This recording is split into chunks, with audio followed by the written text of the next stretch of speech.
All right. Thank you all for coming. This is our 750,000th, mostly monthly. At least that's how it feels like to me. It's probably not that high a number, but it is. We have been going strong now. This is our 12th year holding events here at the UHWO Library. And I'd love to thank Alfie, who's going to be videoing for us, doing so much, and Karina, who helps me to organize this every time. I created the event because I felt like our campus just needed a little more life.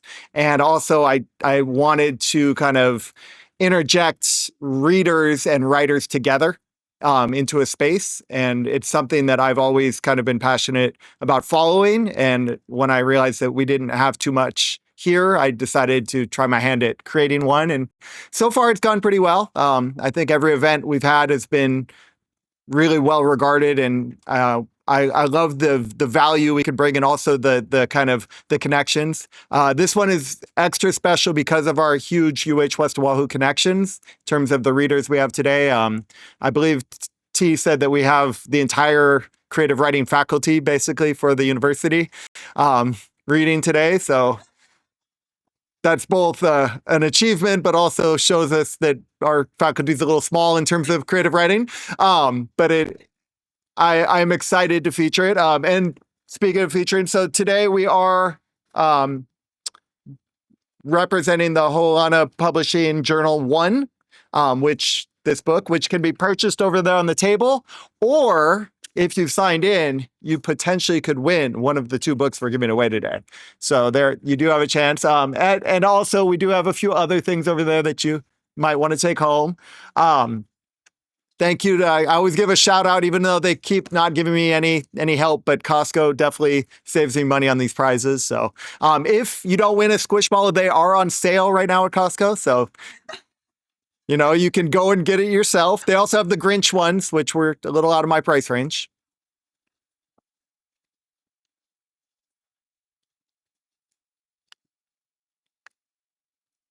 Now it is? Okay. See, someone's looking out for me. I feel like I talk loud enough that I don't know if I need the mic, but I'm sure it helps. So as I mentioned today, we are working with Hoʻolana Publishing, who wanted to share their works, but also we really wanted to hear their works. So I was very excited when Tiare came to me 10 months ago to start thinking about this event. And I was really excited to see this. I'm enjoying watching the process of as they continue to put things out. This is actually our second time featuring, because we did have their first book, Ulu, as an event downstairs. And that was one of my favorite events we've had.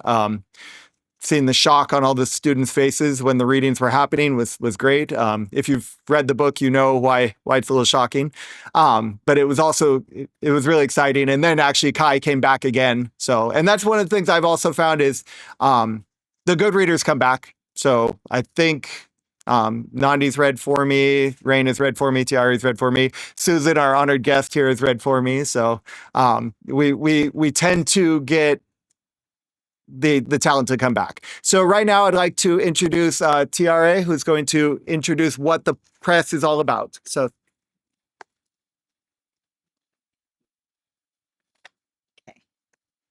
hi, everyone, and thank you for coming.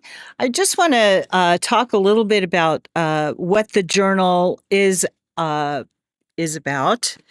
We're a very tiny press, Ho'olana. That includes Rain Wright, myself, Ryan Oishi, and Sage Takehiro.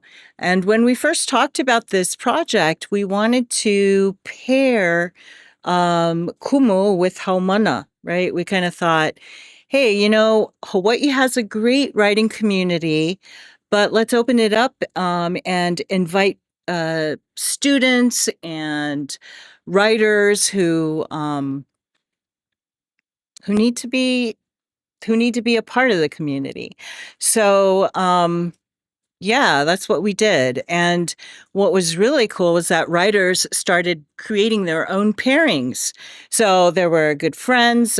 Susan is my kumu, and she and I became very good friends. So we paired up. We had Tom Gamarino, who paired up with his daughter, right? And she was a fantastic writer. She is a fantastic writer too. So that was the general concept of the journal when we put it together. I do want to say this is not an anthology.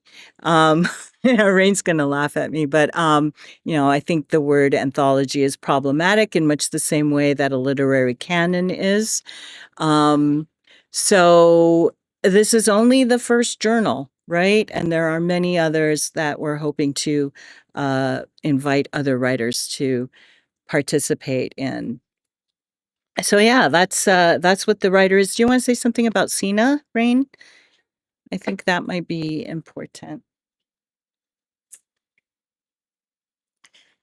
Hello, everyone. Is this on? Can you hear me? I don't think it. Okay. So as we were preparing our journal, going into those kind of early stages of it, unfortunately, our beloved kumu, Caroline Sinavayana, was murdered, and it kind of sent shockwaves through the writing community. And we wondered what we could do. And I guess we decided, just as a small gesture, to dedicate the journal to her. And she meant so much to so many.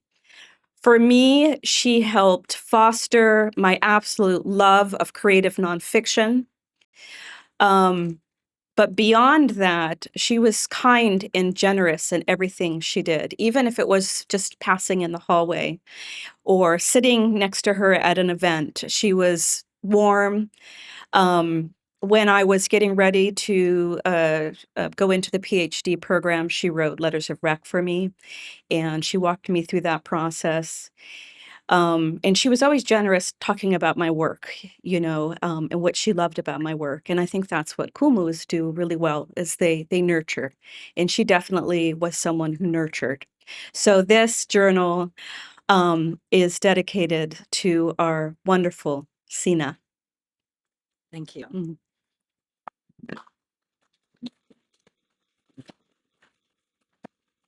Okay, so I would like to introduce our very first reader today, and it is our very own Nandi Odhiambo, who is our fearless creative writing leader. He's an associate professor here at UHWO. He's published quite a few books: Smelling Like Stars, The Reverend's Apprentice, Kipligat's Chance, The Dist Banded Nation, which is such a great title. His latest book, here we go, Minoritarian. It's such a hard word. The Minoritarian and Black Reason, the philosophico literary investigation, which is a work of literary criticism. But in any case, he's got a forthcoming novel, I'm a Piano Eyes, which is fantastic. And it's scheduled to come out in the spring of 2026. So thank you. Let's please welcome Nandi.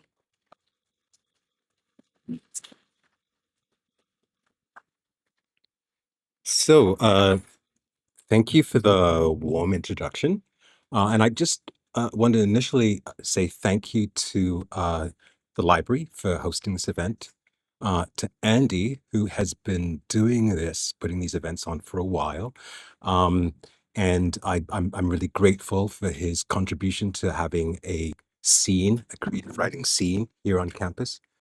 And I also wanted to thank Rain and Tiare, who put together this amazing journal, once again, creating community for writing, but also because they forced me to publish poems, um, which I wouldn't have done. I have different sides to me creatively. I think of myself as a novelist. I started out as a playwright, but I think of myself as a novelist. However, I'm creating all the time in different ways. And so there are things that I don't show, and my poems are part of that. Now, along with this is, while these poems are being written, my parents were aging. We were all aging together, obviously. But it was hard for me watching my dad and losing his memory. So he developed dementia, and part of the reason it was painful um, sh- was when I was younger, we had an argument. Uh, I wanted to play. I wanted to go and play for this team that I got selected for. It was going out of state, out of the province in Canada, and I was going to miss the first day of school. And he didn't want me to do that because school was really important. It was the most important thing.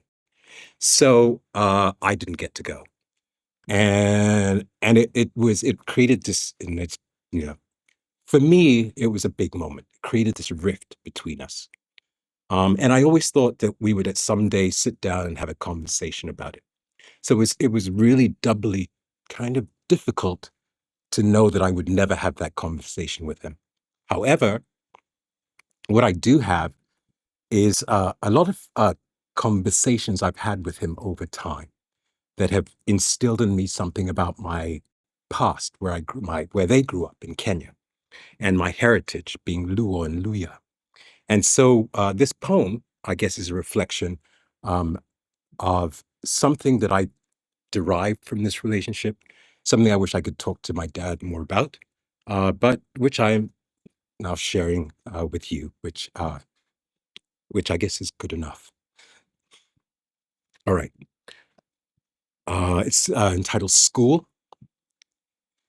Nyasai Nyakalaga, Universe. The Nyatiti clacks, grins, jitterbug hops, escarpments of telephone wires tethered to poles, frequencies fray, histories disrupt sleep, and a nation stumbles to its feet from internment camps, hardwired to study by dying stars. Wang Qiang, Eye of the Sun.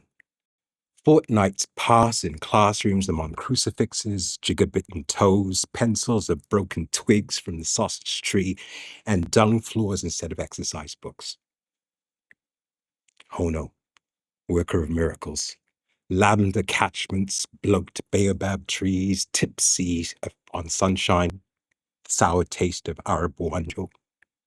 Purple kidney beans, sun on flaxen weave, speckled bellies up.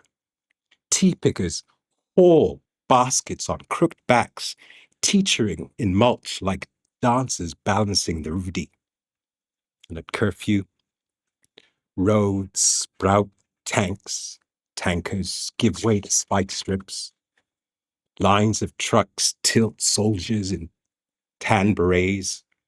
Squalls of dust settle in villages of thatching on corrugated iron rooftops. And Yahera, of pity, mercy, and kindness, nights keen with wind. And while children hide beneath beds, tractors gnaw the loping horizon as a choir of aunties sing of land knotted in barbed wire. So that's the poem. So the next one, I have romantic inclinations. I'm married to someone who's quite lovely, and so I sometimes write love poems, and so this was a love poem for her. It's entitled Wordline. Mrembo, Bella. Cirrocumulus clouds backdrop your head, space meeting rhyme time, essence to eidetic, crimson-billed birds. Top down, waiting out the turn, back tires balding, you lit up, the motherfucking best, yeah, changing lanes in poisoned air, while I sit, wallet full of pesos on a belt clip, Goddamn wind slapping dust all over. So yeah, interesting thing about falling in love, it opens up the language and the words. So for those of you that are considering falling, fall the word. It's a good thing. My final poem I read. I think this is there's just been a lot going on politically, and it affects people domestically.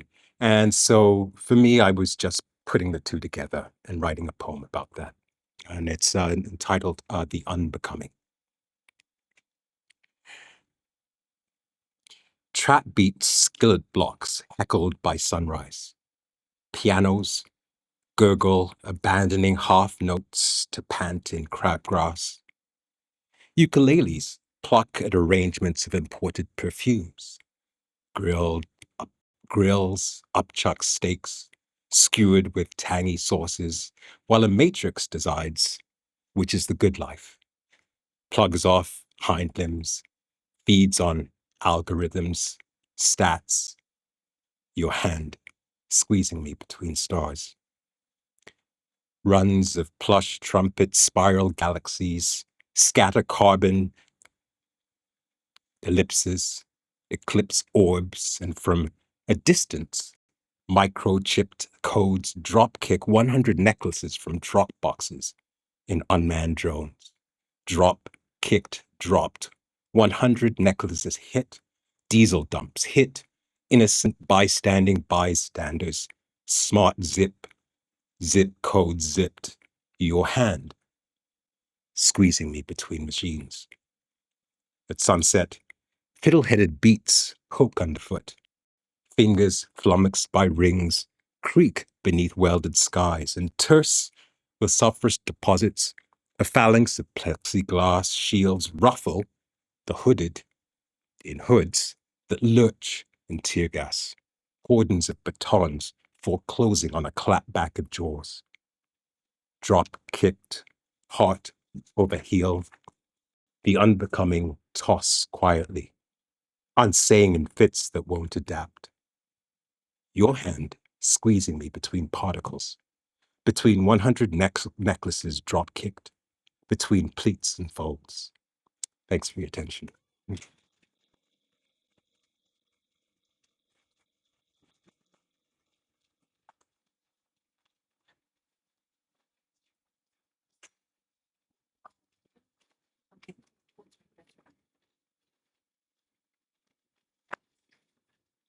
So Dr. Yaz is here. Yay. So I would like to introduce Yasmine Romero, who is an associate professor here at UH West Oahu as well. She is also our beloved humanities chair. Her forthcoming book, Intersectionality in Writing and Language Studies, Dialoguing, Decentering, and Co-storying, combines her research interests in intersectionality, critical narrative studies, and critical race theory. She has published short stories at Bamboo Ridge Press, Manoa, and Manoa, a Pacific Journal of International Writings, and of course, she's in Journal 1. And she's currently working on her next novel. Isn't it coming up real soon, too? Yeah. Yeah. So please welcome Yasmine Romero.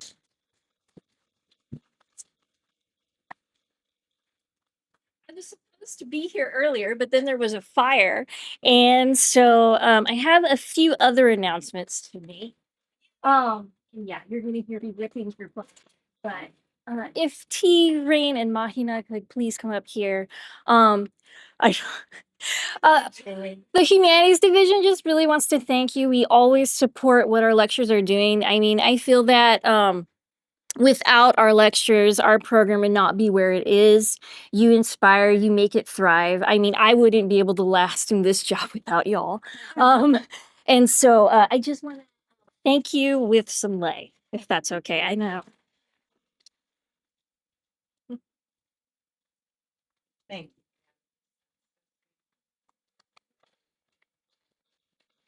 you. And thank you. Yeah, that's so sweet.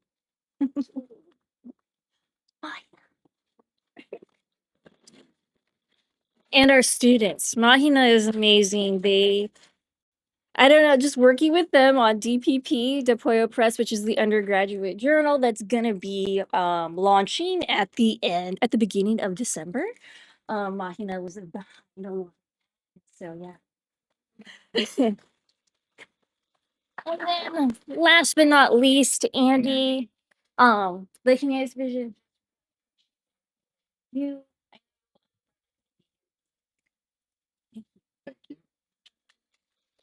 Now we want to hear you read. okay.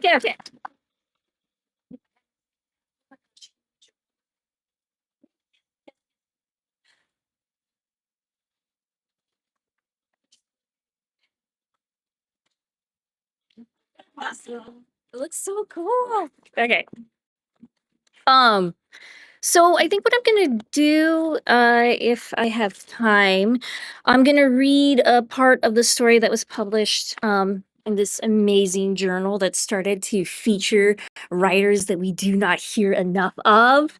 So thank you. And then I might read something that I've been kind of working on. Yeah, the novel is a work in progress, and then sometimes these muses just keep coming back and forth, and you're like, I've got to write about you, I guess. So if I have time, I'll read a little bit of that. But yeah. And so this short story is a blend of nonfiction and fiction. And it's titled Mariana. So make us remember what we forget. I ache to name, to be given a name, to be articulated by boys and girls, but they laugh in the trees. Looking left and right, the asphalt road was clear of cars. Maria brought her left foot forward, while her right was ready on its pedal. She had $3 in her back pocket, which were rolled into tight cylinders. Her seat cover was blue, and she had managed to color in hearts with a permanent marker. Her helmet was on, the tie beneath her chin nearly choking her. A dolphin had been painted into the skull of the helmet. She inhaled, and then, on exhale, pushed herself into the road. She pumped the pedals slowly at first, increasing her pace as she neared the unfinished house, with gray walls. 2 clicks, and the boony dog was on her. He was the abandoned house's resident, and had the look of a Rottweiler. But something was off about his face. His eyes were dull, like Valerie's, unreadable, even when Maria tried to ask, "Why aren't you talking to me?" They were beneath the flame trees, gargantuan steps made up for the steep hill between the lower grade and higher grade classrooms. Maria couldn't tell the difference between the classrooms other than that they lacked light, rows of desks were closer, and students were crammed into the spaces. Her mother had been talking about attending the private school on the island, but there was always hesitation in her posture. She had told Maria it was because of money, but Maria knew it was because she had been asked to leave Sunday school. She says things, Maria's mother laughed, and this is what we're left with. That same posture and tone clung to Valerie as Maria tried to ask again, "What's wrong? Why are you acting like you did nothing?" Valerie's features became thin, her brows were upward and the width of a mechanical pencil lead. Her mouth was a red paper cut. Maria could smell the rice and pork drifting from the cafeteria. Vincent and his friends frequented the place, unlike her. She couldn't taste the red rice, and the meat dripped from the large spoons they used to shovel the food out and onto each student's plate. "I didn't do anything to you." "But you did, Maria," Valerie's sigh growled. "You told." Maria stepped back, something squished out from beneath her sneaker, a bright yellow banana slug. Maria looked the other way, down where they usually played kickball. "I had to," Maria said. "No." Valerie's hate grew on Maria like sweat. It stuck at the backs of her knees, under her arms, and at the base of her throat. Maria tried to breathe. She was going to reach out, grab the girl's bony shoulders and shake, but Valerie stepped away. Just stay away from us. She had appeared as a shadow, and now she was whole, leaving Maria to the dead slug on the concrete steps. Her figure traveled back up the steps. It mingled with the others that turned to flesh, and she could count each of them. Their features were different, but collectively, they hung on to one another. Valerie with her long, coarse Japanese hair, Sarah with her lazy eye, Abby, who had a white father like Maria, Poingi with her permed red hair. She watched them fade into the canary walls of the classroom that they were outside of, that they were watching her from. Just like the Boonie dog who, day in and day out, watched from his kingdom of broken concrete. The owners had just left the wiring and metal joists out in the open. Maria wondered if that was why he barked and snarled like so, lonely and angry at the world. He was closing the distance between her and him. Maria leaned forward, breathing fast. She steered herself into the parking lot of the corner store. Throwing her bike down in one of the empty parking spaces, Maria ran inside. 2 Korean women greeted her in red aprons. Their hair was pulled back, their teeth white. Yakult?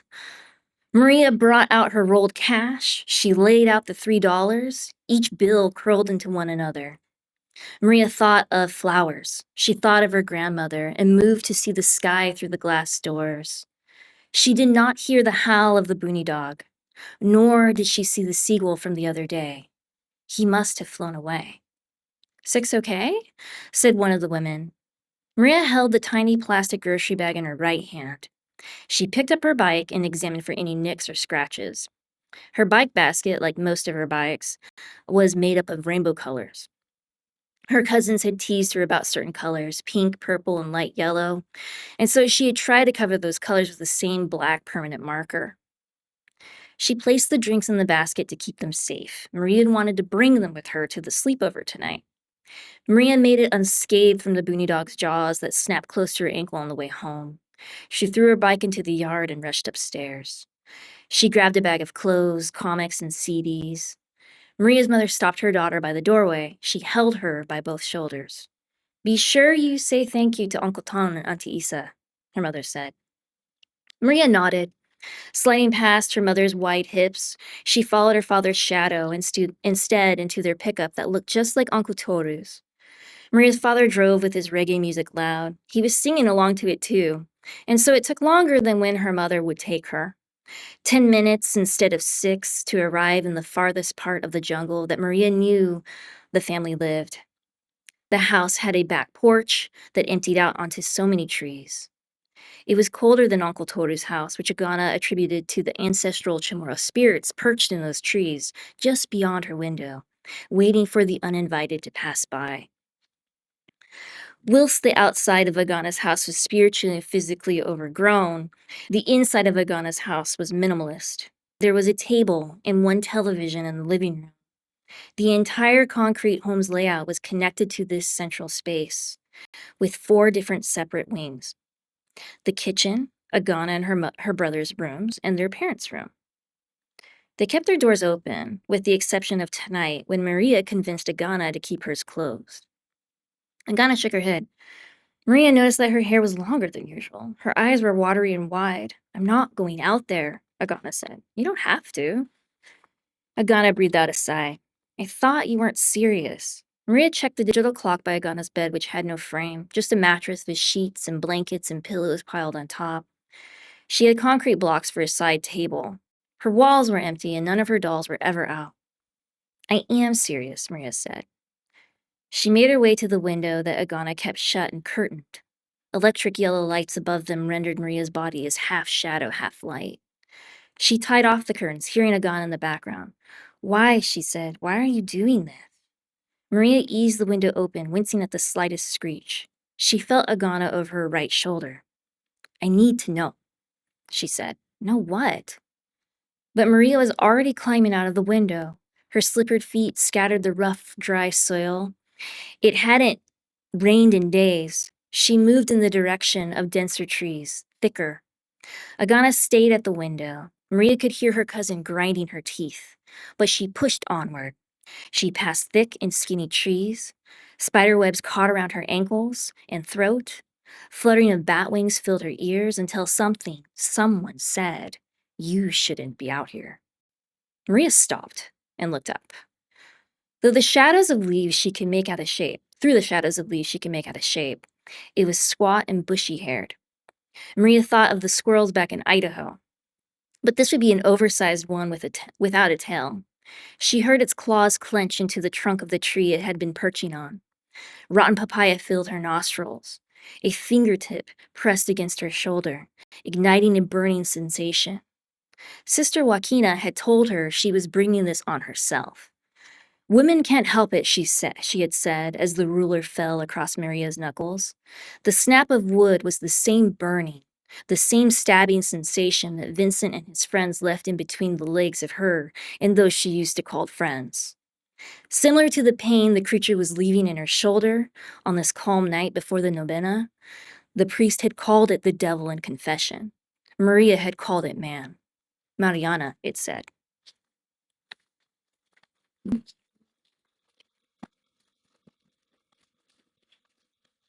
I think I have time for one little thing. So this piece keeps distracting me. As I said, one of my muses, one of my inspirations, Jamie, who died very early. And I knew him very shortly, but I have always written about him. And I feel like it's time to actually kind of engage it a bit more. So this is a part of that. Yeah.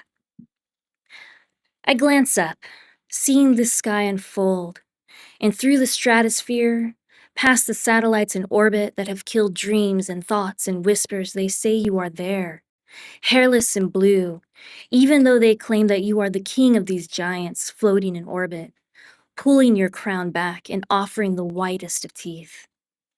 I can smell you after the rain when the ground has swallowed its fill, and the overflow lets go of the flora it has nurtured with blood and sun, and threads of that woman's hair are stuck at the corner of your mouth, and you pull them from your lips, laugh, and realize that it was your hair, actually. And the creases at the corners of your eye sockets tug backwards, and where your bluest eyes are supposed to be, waiting siren-like for someone to see rather than hear your song, pulling them in, spinning them together, finding a center that cannot hold. Because I am forgetting what song you played for me when I came into your room and you said, "Listen to this."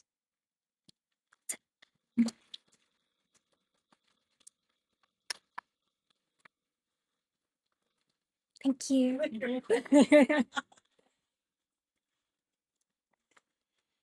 That was wonderful. Thank you to both of our readers.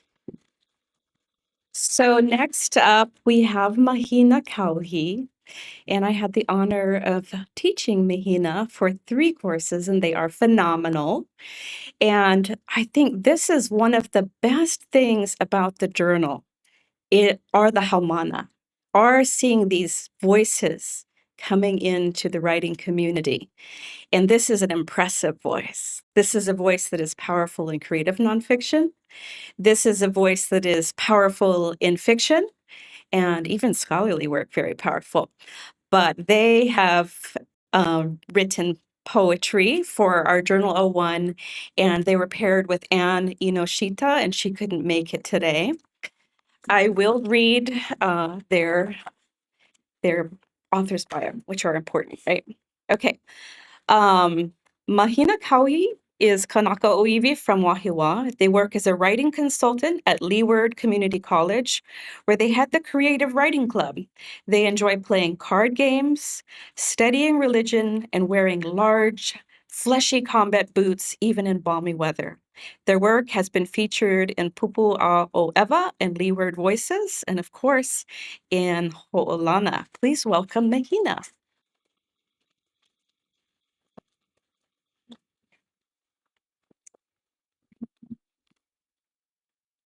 Hi. Hello. Okay. I'm just gonna talk really loud. I'm honored to be here, especially among so many of my kumu. This is like the creative writing faculty, basically. So I've experienced their support at critical times in my life. pretty much everyone. Yeah, I've taken a lot of Dr. No's classes. Dr. Odhiambo oversaw my capstone project, which I really appreciate. It did a lot to help me develop as a writer. Dr. Wright was probably the first creative writing professor that I've had here. Hoʻolana Picard did so much to support me as I submitted to the journal, which I really appreciate. And then Dr. Romero, we were able to work on DPP. And so I'm just really grateful for all my kumu for making me the writer that I am today. And especially the kumu who invited me to participate in Ho'olana, which is Anne Inoshita. I met her at Leeward. If anyone's from Leeward, love you, Leeward.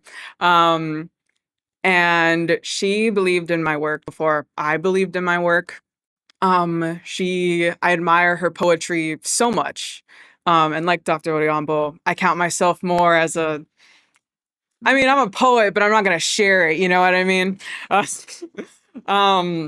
And so, Professor Kumu Inoshita's work inspired me to, I guess, share a little bit of my poetry. I'm only going to share one poem today. It's called Footfalls Towards Bethlehem, and it is a poem I wrote for a girl that I'm in love with. At the time, I guess keeping in the theme of writing poetry for people that you're in love. But at the time, we had been building, developing our friendship, and something we had in common was that we both came from very Christian households.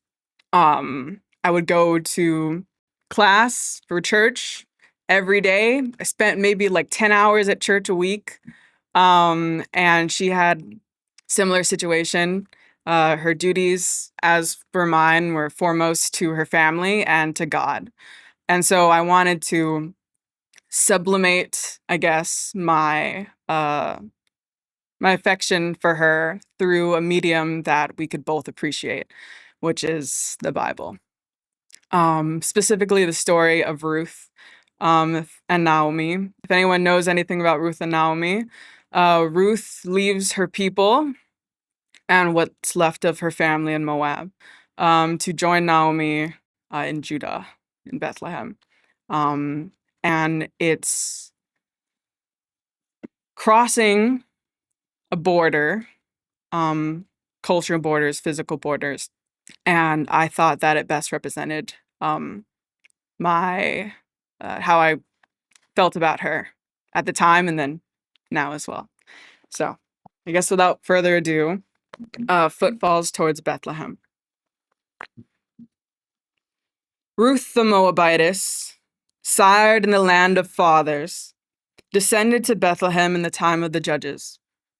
Against a bulwark of tradition, she entreated Naomi to let her live in her strange country after their men had gone the way of all the earth. On her knees, Ruth swore, "Thy people shall be my people, and your God my God." Naomi saw her laid bare heart thudding redly.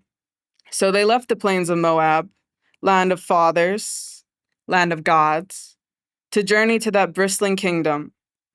Imagine Ruth kneeling before Naomi, skin pebbling with ash-colored grit as she turned her back on a pantheon, a dynasty of fathers, every familiar thing, for the orange snap of a woman's hearth in an unfamiliar country.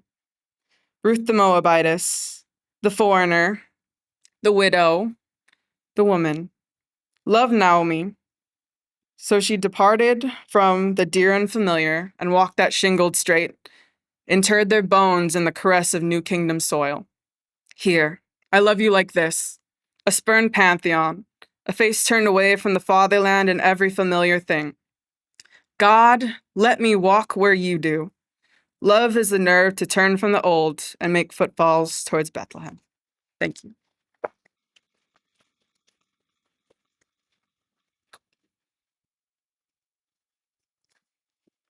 Thank you so much for that. Okay, so next we have Tiare Picard, and she says, I can't read her bio from the book, So that means I have to talk about how wonderful she is, just, kind of off the cuff. So she's wonderful, right? But it is an honor to be her friend, and I'll probably get emotional. She is one of my favorite people and one of my favorite writers. And I'm grateful to her and Ryan for bringing me in. So emotional. I'm okay. Yeah. Okay, she says I can't be emotional, but she's really wonderful. Okay. Thank you, Rain. Thank you, Rain. So, this is not a love poem, though it is a poem about the love that we have between friends. And I met Greg Berkman while I was working on my BA in Denver at Denver University very many years ago. And Greg passed away during COVID, but he passed away in a fire. So this is for my friend Greg Berkman, 1963 to 2021. 1. Denver. The bees were out that summer. Late 80s. Sonic Madonna. You and your whiskey hair. Dirt in my martini. Coltrane on the turntable. Coltrane in our heads. We watch the bees in a nest that grow out from the corner of a window pane. We watch them as we watch everything else, from the inside out. I remember the interiors, a couch, a leather chair. Decades later, I buy one of my own and paint the walls in muted colors. The bookshelves and the crates covered with vinyl on the floor. In the early 2000s, you store these on your phone and embrace the new tech, as any well-oiled commie should. You keep the lights on, though, not for any particular reason, but simply because the mind works best when the world dims. And even in the seemingly quiet moments, our voices loom just above the norm, our hands gesticulating in the air, at the cat, at Ollie North, at the noise in the notes. Coltrane again. At the cook at Del Caminos, at the dust and the farms and Willie Nelson, at the cornfields in Nebraska, at the ahu along the Mackay fence, the Niowood posts leaning over barbed wire. At the cat again, at the poems or the stories or the books we swallowed that day, at the wallpaper and my disdain, which you tolerate, egging me on with some sort of grin. At the bees, not the ones inside my window, but the ones inside the machine. We are young and full of mind, honey. 2. A year or 2 or 3 or 4 push forward. You call and say you are in town, and we speak again for hours. Time leaves without passing. You and I and Rogelio and Les eat on a card table on the porch of the Logan house in the fall when the Rocky Mountains maples molt and the bumble softens for winter. And we drink to the maddening lines again. We drink to the surprising twists. We drink with the smoke webs spin from our mouths. We drink to the crumbling wall in Berlin. We drink to the bees who chisel their way through. We drink to the peppered Stoli and to the new Russia. And still you tuck your red card in your wallet. We drink as the map sheds its skin. 3. I would never see you again.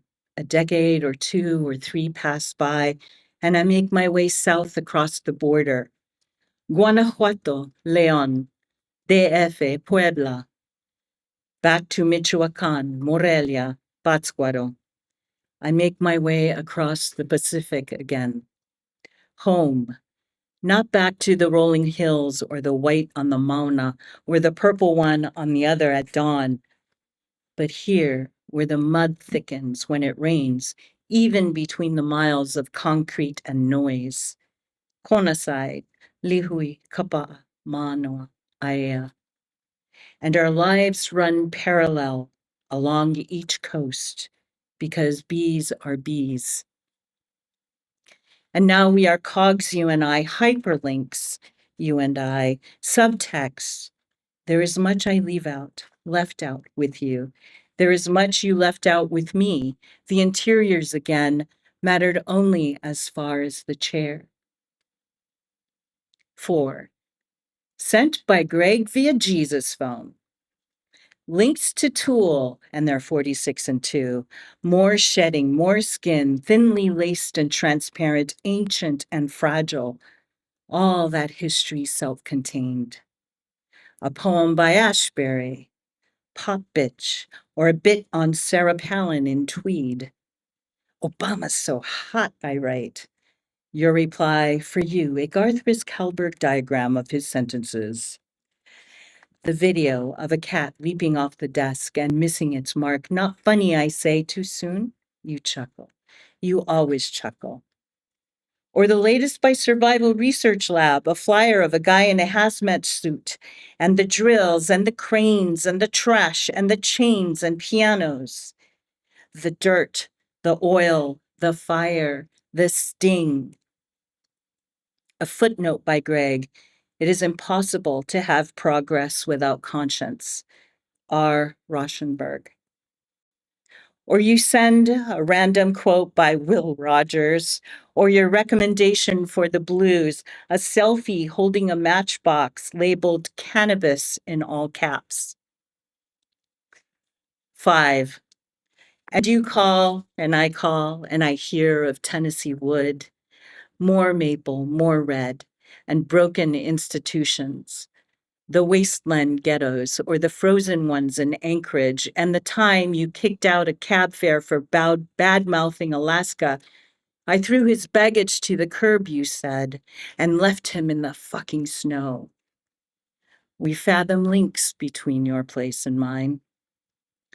Of your woman and her half-baked hair sprawled across pillows, smiling back at you, the lens in your focus.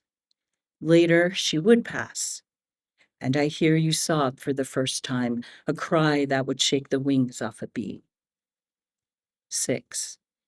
And you return home to Scotts Bluff, to Nebraska, to the library across the street, to quiet, broken nights, and your lungs failing for all the living you had breathed.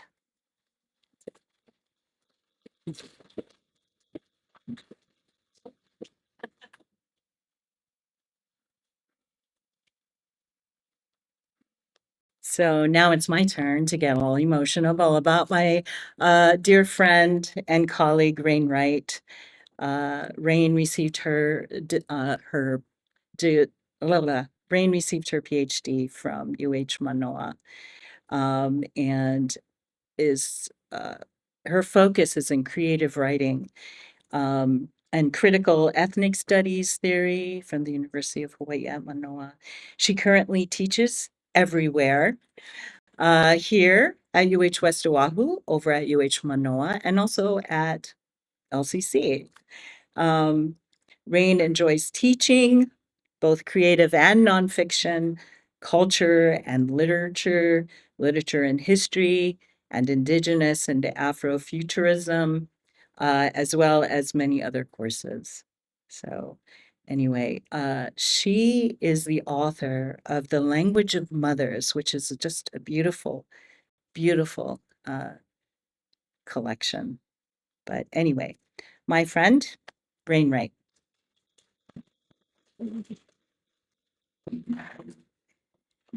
Okay, thank you, everyone. So the piece that I have in Ho'olana Journal, I paired with two of my students from UH West Oahu. They couldn't be here today. But the piece I have in Ho'olana is from a book I'm working on, and it's called Rage, a Hybridity. So this came about when I was thinking that women aren't allowed their full range of emotions. We are not supposed to rage. And I thought of Audre Lorde's The Erotic, and this really sensual but necessary. She says, whether it's named or unnamed, it's something that we need, right? And she also talks about anger. And I thought, rage. I love that concept. Being able to access your emotions, right? So the piece that I have in the journal is called Chords of Blood, but I'm not going to read that. Since Tiare wouldn't let me fully introduce her, I'm going to read a piece called Keep the Crones Around, because this book also came about because we had a conversation. What happens when women age? And we talked about how we become invisible. So, without further ado, as we say, keep the crones around. A friend wants to become a crone. We talk about the body of age, and memories of missing words are fragments breaking into fog banks of languages.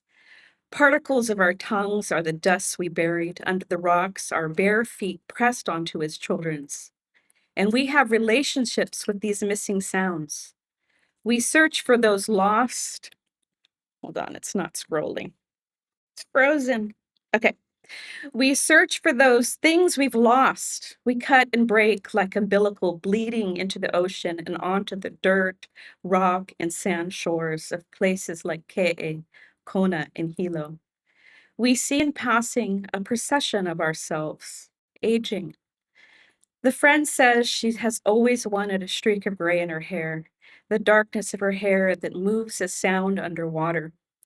Her hair feels better when trimmed with sharp metal scissors and understanding hands. We do that half laugh. Thing as I drive her home with these words. But old women disappear. We've learned this. I drive her to her green stacked apartment of 2 cats and a mother. They carry her happiness and her worry. But maybe all women disappear into the imagination and designs of violence. But maybe there's a presence of cells, a microchimerism in our bodies as wombs, as oceans and lands that heal. We hold on a moment of silence before we say our goodbyes. We spill. Thank you.